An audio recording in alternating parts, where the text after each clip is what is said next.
Hi, good afternoon. How can I, John Altrip, ex-physicist, now NHS frontline clinician at Royal Papworth and Pilgrim Hospitals, help my patients with respiratory problems to monitor themselves when there's currently no simple, accurate or reproducible technique with which to do that? To solve that problem, I co-founded Cambridge Respiratory Innovations, and with funding from Innovate and SBRI Healthcare, we took the technique of capnometry out of the hands of the anaesthetists, out of the operating theatres, and we put it in portable devices such as this, digital connected devices, into the hands of patients so that they could monitor themselves. The signatures that we are recording are disease-specific and personalised.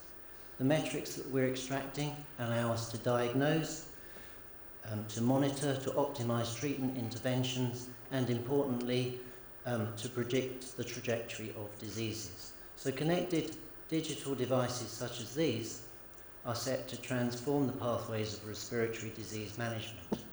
If you're interested, or if you have big pockets, please touch us. Thank you. Thank you, John. Next one, William Farr. You'll have to move quickly, ladies and gentlemen.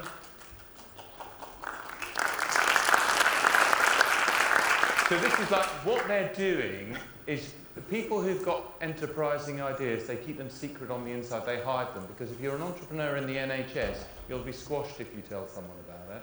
So I'm really grateful for your applause, because they're sharing their dreams, their passion with you, and I think we should have more of that in medicine. It was there when I was young and training, and I think we got lost a bit on the way. So I'm really excited that we've got this programme that gets people to tell us their dreams. Come on then, William. 60 seconds. Autism diagnosis and profiling, it's complex, it's confusing, and it's inadequate for parents and schools and clinical professionals especially. It's too long, it's too expensive, and it's unstandardised. We have a solution. My name is William Farr. I'm a Senior Research Fellow in Paediatric Neurodisability in Sussex Community Foundation Trust, and we developed a piece of software which is called TASK, which stands for Triage of Autism Spectrum and Comorbidities. It's cross-platform. Takes you 10 minutes to use, and it's for use by consultant paediatricians and GPs. It picks up a storyline that children play with when they come into clinic, because children basically want to play most of the time, and it teases out psychometric strengths and weaknesses of those children. At the moment, it's got about 85% accuracy. We've been currently carrying out a BMA trial, and we're working with NHS England right now on the new diagnostic pathways that will come in with the long-term plan. We aim to use it and launch it in the autumn. So if you are interested, please come and speak to me later on. Brilliant. Thank you very much. And bang on time here now. Step forward. So when they come on the entrepreneur, which medical school teaches you to pitch? I tell you, it's like an episode of The X Factor watching the applications come in. We do video pitching. So the people who've applied have to do a 1-minute selfie on their phone, and I give them no guidelines. They just say pitch for 1 minute. Medics are so uncomfortable with that. So they've come a long way to get to this pitching. Hina, we're in your hands.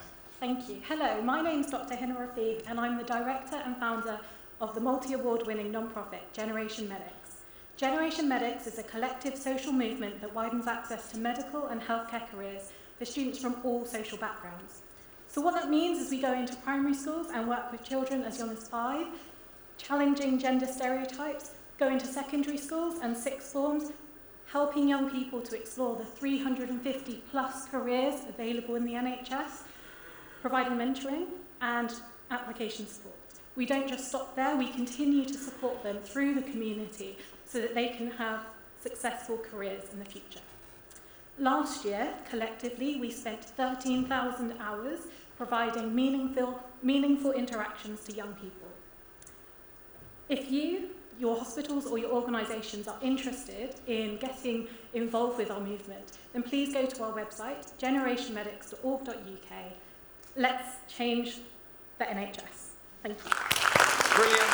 Lewis, shouldn't we have been doing that? Shouldn't we have been telling our school children how to come and get a job in the NHS and work in healthcare? Took a frontline doctor to step back and do something like that. Lewis, off you go. Hi everyone, I'm Lewis and I'm a GP trainee. And back 8.5 years ago, I was a fresh-faced fourth-year medical student failing to find clinical skills resources online. So as a result, I founded geekymedics.com, which was an online medical education platform. The idea behind Geeky Medics was to make it easy to learn clinical skills online through the use of an intuitive website and app. We have video demonstrations which make it easy for medical students to grasp clinical techniques, and we have interactive mark schemes that allow students to assess themselves or colleagues quickly. We also recently launched a quiz platform with the aim of empowering our users to learn more effectively using spaced repetition algorithms, but also share their knowledge at scale for free. It's been a crazy journey over the last 8.5 years with lots of highs and lots of lows, but I'm really proud to say we've now had over 67 million views of our content from a global audience of medical students and healthcare professionals. And we've also been lucky enough to have over 100 million minutes of our video consumed, which I recently calculated was about 187 years worth of content. If anyone wants to chat about medical education afterwards, I'd love to, and please do check out geekymedics.com. Thank you, Lily. Go and have a seat. Young Jack, you're up next, Jack. Isn't that, and he's one of our superstars because, you know, he'd gone to Australia and we founded the Entrepreneur Programme and he came back. Wow. I'm going to give you a round of applause. Thank you. Jack, we're in your hands. Hello everyone, great to be here. My name is Jack Pottle. I'm post-core medical training and founder and medical director of Oxford Medical Simulation. We're a virtual reality medical simulation company. So, how do doctors learn best? Well, we learn best from our mistakes, but unfortunately our mistakes kill people. So the only other way of learning from our mistakes is in simulation, training with mannequins, with actors. It's low throughput, it's poorly accessible, and it's not very realistic. So at Oxford Medical Simulation, we deliver the same simulation using virtual reality, letting doctors, physicians, associates, nurses practice as if in real life, make mistakes, and then learn from them to scale medical training, assessment, and recruitment. If you're interested in learning more, please get in touch with me. More than happy to take you through the platform. Or if you're interested in working with us, please do get in touch, and I'd love to speak to you. Thank you very much. Brilliant. So it doesn't matter what the technology is. It could be augmented reality, whether we're using it in the operating theatre or in the simulation setting, or real, physical things, biopharma things we're doing. Mason, we're in your hands. Hello, my name is Dr. Mesa Abdulwahid. I'm a part-time core medical trainee in Sheffield and the founder of Evolve Doc.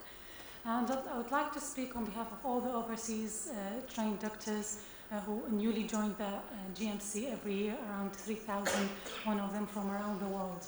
I would like to second what the GMC chief executive said last year, and that the induction practices for new overseas trained doctors are really poor.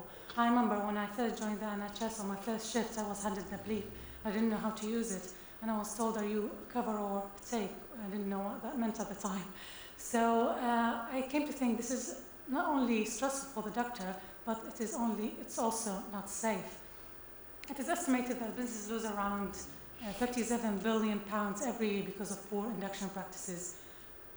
People make mistakes because they don't understand or misunderstand their jobs. And that's why me, with a group of doctors, founded Evolve Doc, which is, we're planning to we actually produced free orientation courses and materials, animated videos for overseas trained doctors. It is about practical advice on the ABCs of the NHS to help them be safe and effective doctors from day one. If you'd like to support us, please have a chat.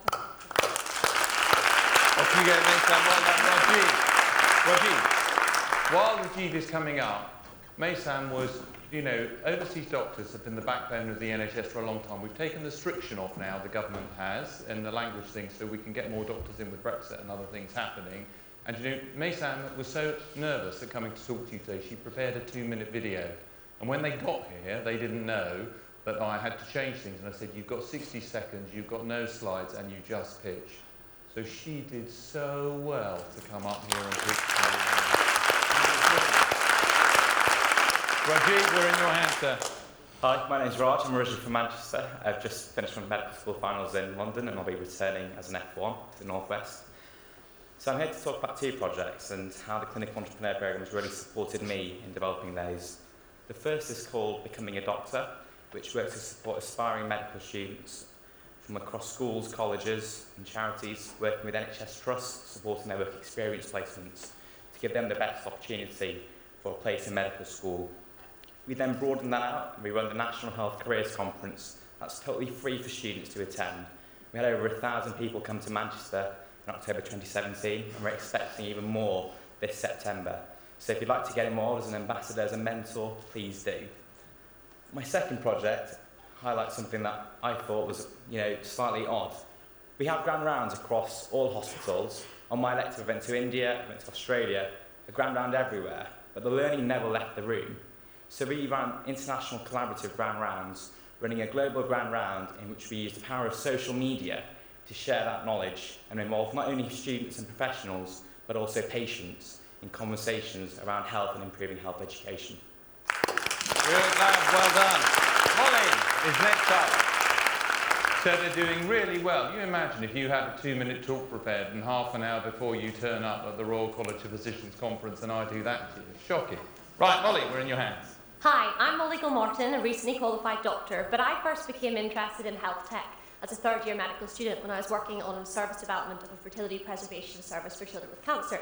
And I turned to the consultant and I said, why does it take 10 minutes, 17 seconds on average to get through the switchboard? And she said to me, well, actually, technology is really poor in the NHS. And I asked consultants as I moved on rotations. The fact is, all singing, all dancing systems can be created, but they forget about the users. And we've heard today about the patients as users. What about you, the healthcare professionals? Hands up if you've heard about Induction app or have used it. Okay, so Induction app is used by half of all NHS doctors, and it's a crowdsourced directory of all the bleep and extension numbers in a hospital, along with guidelines. The directory is looked up every 5 seconds that I stand here. A call is made through the app directly every 26 seconds. The exciting bit for me is that over the last few months we've had, of those 85,000 doctors, we're starting to see QI projects being led by them. We've got 174 departments set up. If you'd be interested in you or one of your juniors getting involved in setting up a workspace, please get in touch, induction-app.com. Brilliant. I'm going to be very, very cheeky. Matt, you've got 30 seconds. Come up, sir, quickly. So, Matt has applied for the Clinical Entrepreneur Programme this year, but he's so amazing in what he wants to do, and he come up to Manchester. It's so difficult to get in my diary at the moment for the next few months. The only slot he could find was my train journey to Manchester. So he sat next to me on the train to pitch his idea. You've got 30 seconds because I'm over time. Off you go. Hi, my name's Matt Waugh, and I'm a student psychiatric nurse at King's College London. At the start of my 20s, I had really bad mental health, but the best treatment I ever had was regular exercise. And that's why I founded Livemore. So I realised that my first hospital placement, that although all the wards had gyms, these gyms were all locked with staff with patients unable to access them. So I started exercising with the patients every day for 9 months. I think that this can happen everywhere because we've had amazing success stories. We've had a female patient go 140 kilograms, unable to do 10 rows on the rowing machine. By the time she was discharged, she was doing 1,500 rows a day on a rowing machine. And I think that this can happen with a bit of training and a change of mindset in every hospital in the country. And that's really what I want to, the mission I want to support. Brilliant. Thank you very much. Inspiring.